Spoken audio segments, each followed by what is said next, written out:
안녕하십니까. 6월 22일 토요일 말씀 묵상 함께 시작하겠습니다.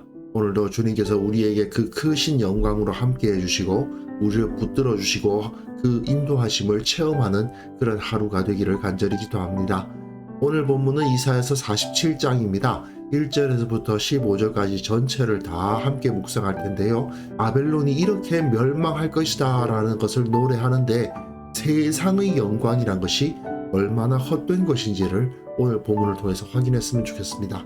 그럼 먼저 말씀 보시겠습니다.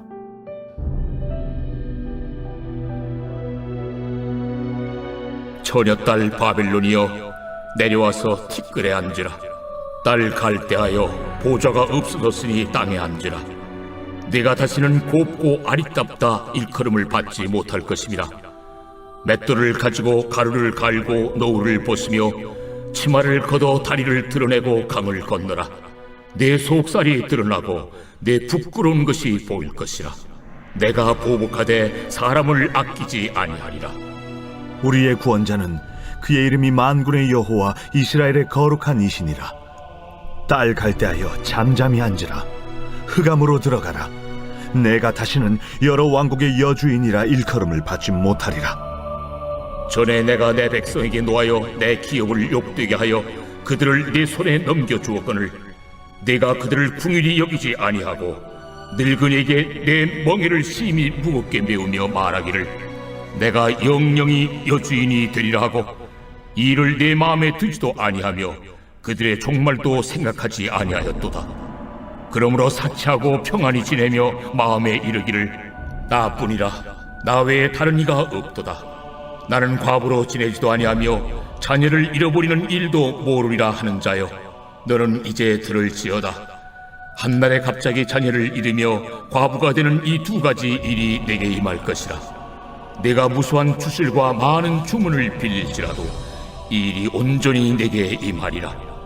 내가 내 악을 의지하고 스스로 이루기를 나를 보는 자가 없다 하나니 내 지혜와 내 지식이 너를 유혹하였음이라. 내 마음에 이르기를 나뿐이라 나 외에 다른 이가 없다 하였으므로 재앙이 내게 임하리라. 그러나 내가 그 근원을 알지 못할 것이며 손해가 내게 이르리라. 그러나 이를 물리칠 능력이 없을 것이며 파멸이 호련히 내게 임하리라. 그러나 내가 알지 못할 것이니라. 이제 너는 젊어서부터 힘쓰던 주문과 많은 주술을 가지고 맞서보라. 혹시 유익을 얻을 수 있을는지, 혹시 놀라게 할 수 있을는지. 내가 많은 계략으로 말미암아 피곤하게 되었도다. 하늘을 살피는 자와 별을 보는 자와 초하룻날에 예고하는 자들에게 일어나 내게 임할 그 일에서 너를 구원하게 하여 보라. 보라, 그들은 초계 같아서 불에 타리니 그 불꽃의 세력에서 스스로 구원하지 못할 것이라. 이 불은 덮게 할 숯불이 아니요 그 앞에 앉을 만한 불도 아니니라.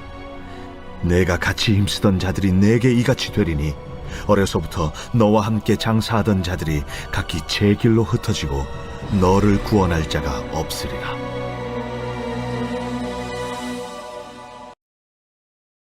예, 바벨론은 결국은 영원히 심판을 당할 것이다 라는 메시지를 던지고 있고 그 가운데에서 유다는 구원을 받을 것을 노래하고 있죠.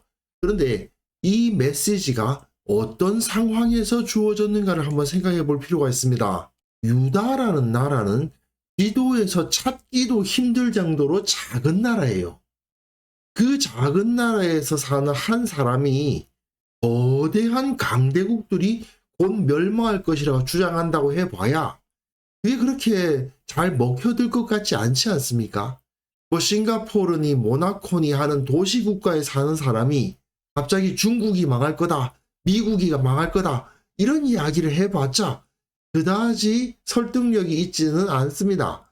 하지만 이사야는 담대하게 자신은 그저 유다에 속한 한 명의 선지자에 불과하지만 바벨론이 이렇게 비참하게 망할 것이다 라고 선언하고 있는 것입니다. 히브리어에서 도시라는 단어가 이르인데요. 이 단어 자체가 여성 명사예요. 그러다 보니까 이 바벨론을 여성으로 비유해서 오늘 본문이 그 패망을 선포하고 있죠. 근데 가만히 읽어보면 이 바벨론의 연령대가 점점 높아집니다. 본문 보시면요. 처녀 딸 바벨론이라고 되어 있습니다.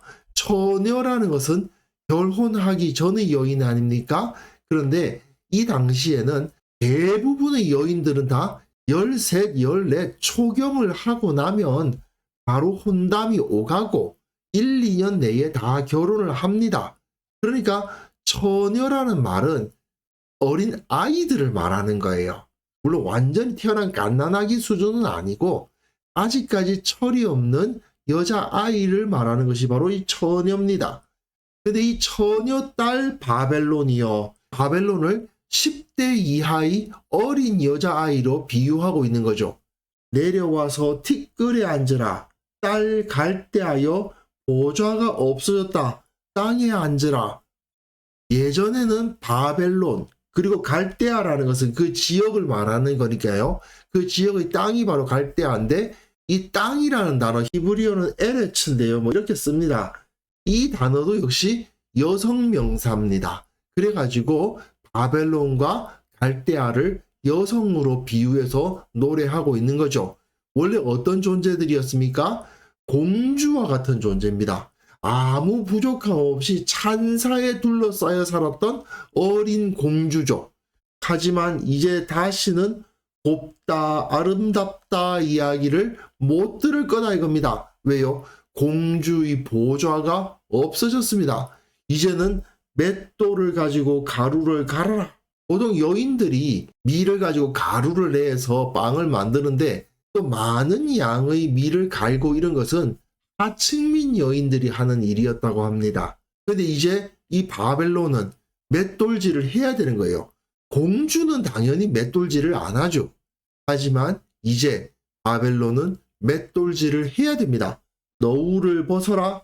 이 너울이라는 것은 사실상 입고 다니기 굉장히 불편한 옷일 뿐이잖아요. 그 영광을 나타내기 위해서 얼굴을 가리는 너울을 썼는데 이제 너울 같은 거 쓸 수 있는 지위가 아니라는 거죠. 그리고 치마를 걷어 다리를 드러내고 강을 건너라. 예전 같으면은 강 건널 때 당연히 신하들이 가마에 태워가지고 그 발이 물에 젖지 않게 건너드렸겠지만 이제는 아니라는 거죠. 치마를 걷어서 다리를 드러내고 예전에는 공주가 맨살을 드러낸다는 것은 상상할 수 없었던 일이라면 이제는 폭살이 드러나고 내 부끄러운 것이 보일 것이라 너희 지위가 어디까지 떨어졌는가를 보여주는 것입니다. 내가 보복하되 사람을 아끼지 아니하리라. 우리의 구원자는 그 이름이 만군의 여호와 이스라엘의 거룩한 이신이라. 분명 이사야는 조금 전까지만 해도 하나님의 손에 들린 하나님의 메시아가 고레스로서 세워질 것이다 말을 했지만 그러나 진정한 구원자는 고레스가 아니고 하나님이시다 하는 것을 여기서 보여주고 있는 거죠. 딸 갈대하여 잠잠히 앉으라. 흑암으로 들어가라. 네가 다시는 여러 왕국의 여주인이라 일컬음을 받지 못하리라. 이제 조금 연령대가 높아졌습니다. 왕국의 여주인이었던 때가 있었어요. 왕국의 여주인이라는 것은 결혼을 하고 남편이 왕이나 귀족이나 성주가 되어서 그 지역을 차지하고 있으면 그 배우자가 여주인이 되는 거 아닙니까? 하지만 이제 바벨론은 그런 존재가 아니라는 거죠. 전에 내가 내 백성에게 노하여 내 기업을 욕되게 하여 그들을 내 손에 넘겨 주었거늘 네가 그들을 긍휼히 여기지 아니하고 늙은이에게 내 멍에를 심히 무겁게 메우고 말하기를 내가 영영이 여주인이 되리라 하고 이 일을 내 마음에 두지도 아니하며 그들의 종말도 생각하지 아니하였도다. 하나님께서 유다를 벌하시기 위해서 바벨론에게 맡기셨는데 바벨론이 저들을 전혀 긍휼히 여기지 않았고 늙은이에게 멍에를 메우고 나는 영영이 여주인으로서 이 지위에 있을 것이다 라는 교만한 생각을 하고 그들의 종말도 생각하지 않았다. 그렇다면 하나님께서는 그것에 대해서 보복을 하신다는 거죠. 그러므로 사치하고 평안히 지내며 마음에 이르기를 나뿐이라 나 외에 다른 이가 없도다. 나는 과부로 지내지도 아니하며 자녀를 잃어버린 일도 모르리라. 이 남편과 자녀란 결국은 그 군사력을 상징적으로 보여주는 거죠. 바벨론이 강한 남편을 가지고 있고 많은 자녀가 있으니 나는 강하고 안전하다. 그렇게 생각을 하는 거 아닙니까? 나는 사치하고 평안히 지낼 수 있다. 나뿐이다. 나 외에 다른 이가 없다. 나 외에 다른 이가 없다라는 이 표현은 사실 하나님께서 자신을 나타내실 때 표현하는 것인데, 자기 자신을 신적인 존재라고 생각하고 자기의 영광을 하나님의 영광에 비하면서 교만한 태도를 가지고 있었다는 것입니다. 그러니 결국은 너는 이제 들을지어다. 한날에 갑자기 자녀를 잃으며 과부가 되는 이 두 가지 일이 너에게 임할 것이다. 네가 무수한 주술과 많은 주문을 부릴지라도 이 일이 온전히 내게 임하리라. 갑자기 자녀를 잃고 과부가 될 것이다. 너희 힘이 갑자기 사라질 것이다. 사실 실제로 역사적으로도 그런 일이 벌어졌거든요. 페르시아의 고레스가 강하긴 했지만 바벨론이 그렇게 허망하게 빠른 시간 내에 망해버릴 거라고 상상한 사람은 없었을 겁니다. 그런데 정말 갑자기 바벨론이 망해버렸어요. 어떻게 그런 일이 가능했는가? 그들이 무수한 주술과 많은 주문을 다 사용한다 하더라도 하나님의 권능을 이길 수가 없죠. 네가 너희 악을 의지하고 스스로 이르기를 나를 보는 자가 없다 하나니 너희 지혜와 너희 지식이 너를 유혹하였음이라. 네 마음에 이르기를 나뿐이라 나 외에 다른 이가 없다 하였으므로, 하나님만이 이런 표현을 쓰실 만한 자격이 있으신 분이신데 바벨론은 자기를 하나님의 자리에 놓으려고 했다는 겁니다. 결국 그것이 교만이잖아요. 창세기에서도 나오지만 하나님과 같이 되는 것, 그것이 인간의 교만 아닙니까? 그런데 바벨론이 바로 그러한 교만을 갖추고 있었다는 것이죠. 그러면서 자신의 능력을, 자신의 지혜를 의지하려고 했단 말이죠. 그 남편과 자녀를 의지한다는 것, 그 군사력을 의지했다는 것이죠. 결국은 재앙이 너에게 임하리라. 너는 망할 것이다. 그러나 네가 그 근원을 알지 못할 것이며 혼해가 너에게 이르리라. 자기가 갑자기 망할 거다 이겁니다. 그런데 왜 망하는지를 모르고 그냥 망할 거라는 거예요. 사실 세상의 대부분의 교만한 자들이 다 그렇거든요. 자기의 힘과 부를 자랑하다가 자기가 왜 이렇게 망하는지조차 모르는 채 어느 날 갑자기 무너지는 거, 그게 바로 교만한 자들의 모습입니다. 그러나 이를 물리칠 능력이 없을 것이며 파멸이 호련히 너에게 임하리라. 그러나 내가 알지 못할 것이니라. 실제로 바벨론은 소돔과 고모라가 망할 때처럼 망했어요. 고레스가 침공을 해온다는 것을 모르는 건 아니었지만 그 성벽이, 그 해자와도 같은 강물이 그렇게 갑자기 말라버릴 거라고는 상상조차 못했던 거죠. 그런데 고레스는 바벨론을 해자처럼 감싸고 있던 그 강물을 끊어버리고 위에서 뚝을 쌓아가지고, 그러고는 바로 진격해 들어가서 안일하게 방비를 제대로 하고 있지 않았던 바벨론 성을 무너뜨려 버렸습니다. 즉 이렇게 자기가 왜 망하는지조차 모르는 채 어느 날 갑자기 무너지는 소돔과 고모라가 망하는 것 같이 바벨론은 망했습니다. 그리고 이러한 모습은 이 세상의 모든 교만한 자에게 동일하게 임할 겁니다. 예수님께서 말씀하시지 않습니까? 마치 도적이 임하듯이 하나님의 마지막 때가 임하게 되는 그러한 최후가 교만한 자들에겐 임할 수밖에 없죠. 이제 너는 젊어서부터 힘쓰던 주문과 많은 주술을 가지고 맞서보라. 혹시 유익을 얻을 수 있을는지, 혹시 놀라게 할 수 있을는지. 자, 이제 다시 이사야는 바벨론을 노년기의 노파가 되어버린 여인으로 비유하고 있는 겁니다. 젊어서부터 힘쓰던 주문과 많은 주술을 가진 노파가 어두운 방구석에 앉아가지고 미워하는 자들을 향해서 막 저주의 주술을 펼치고 있는 그런 모습을 그려보시면 되겠습니다. 하지만 아무것도 안 되죠. 전혀 효과가 없습니다. 네가 많은 계략으로 말미암아 피곤하게 되었도다.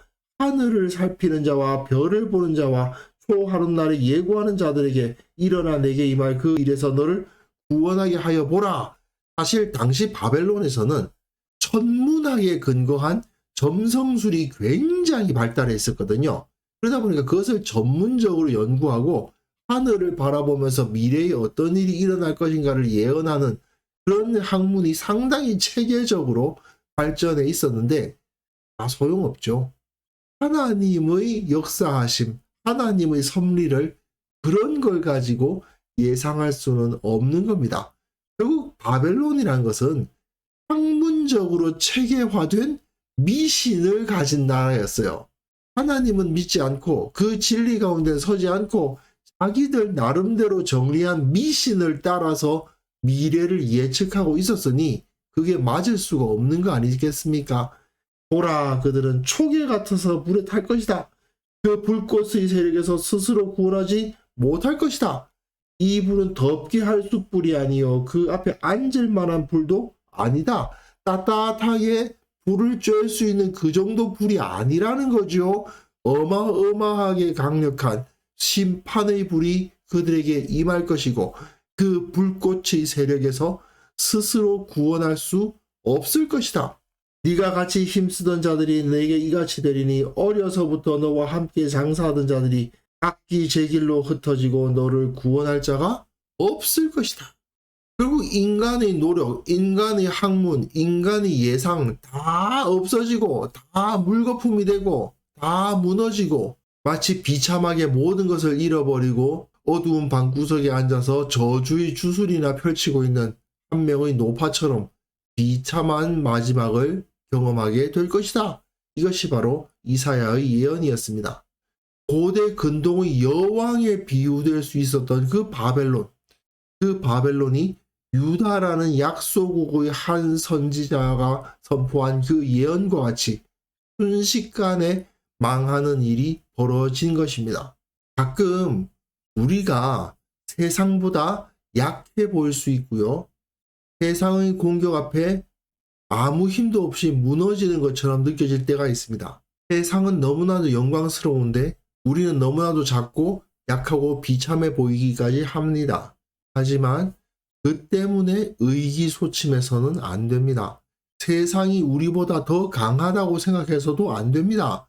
세상은 결국은 그 영광을 잃어버리고 추락하게 되어 있습니다. 그들이 하나님을 붙잡지 않으면 결국 그들은 추락합니다. 그러나 우리는 영원하신 하나님, 우리 주님을 붙들고 있고 그 복음을 붙들고 있지 않습니까?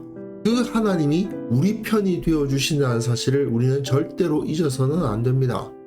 세상이 우리보다 화려해 보이고 강해 보이고 그리고 영향력 있어 보일지 모르지만 사실은 그 모든 것 가운데 이미 하나님께서 역사하고 계시고 우리를 들어서 그보다 더욱더 큰 영광으로 진정 중요한 자리에서 우리를 사용하신다는 것.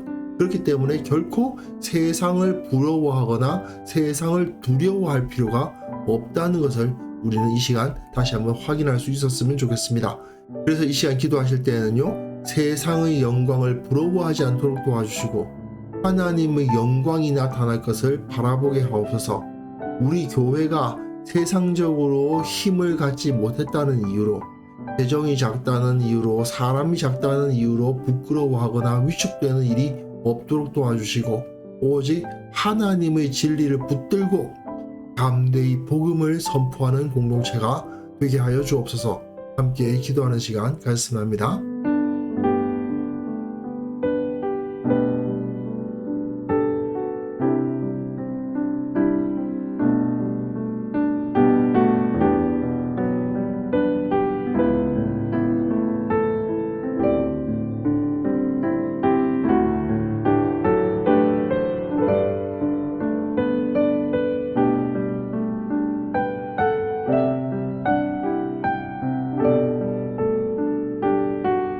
하나님 아버지, 우리가 세상의 영광을 부러워하는 어리석은 태도 갖지 않도록 도와주시고 하나님의 영광이 우리와 함께 하신다는 것을 바라보며 두려워하거나 부러워하는 일이 없도록 하옵소서. 우리 교회가 세상적인 힘을 갖지 못했다는 것 때문에 위축되는 일 절대로 없도록 도와주시고 우리 가운데 진리가 있음을, 복음이 있음을 바라보며 담대히 세상 가운데 하나님의 진리, 하나님의 복음을 선포할 수 있도록 도와주옵소서. 주님, 특별히 내일 드려지는 모든 예배 가운데 주님의 영광이 나타나고 세상에서 얻을 수 없는 참된 기쁨과 평안과 능력을 누리고 그것을 통해 세상에서 우리가 승리할 수 있음을 확신하는 시간이 되게 하여 주옵소서. 아버지, 세상은 지금은 저렇게 화려해 보이고 세상은 지금은 강해 보일지 몰라도 하나님이 없이는, 만군의 여호와 우리 주님이 없이는 다 사상 누각에 불과하다는 것을 바라보며 우리는 오직 주님의 그 복음으로서 세상 가운데 담대히 나아가는 시간을 살아갈 수 있도록 도와주옵소서. 오늘 하루 이 자부심과 이 능력으로 살아갈 수 있기를 원합니다. 주께서 우리와 함께 하시고 우리의 모든 기도에 응답하시고 살아계심을 드러내어 주시고 우리의 모든 행하는 일들이 형통하는 것을 경험케 하여 주옵소서. 감사드렸고 예수님의 이름으로 기도합니다. 아멘.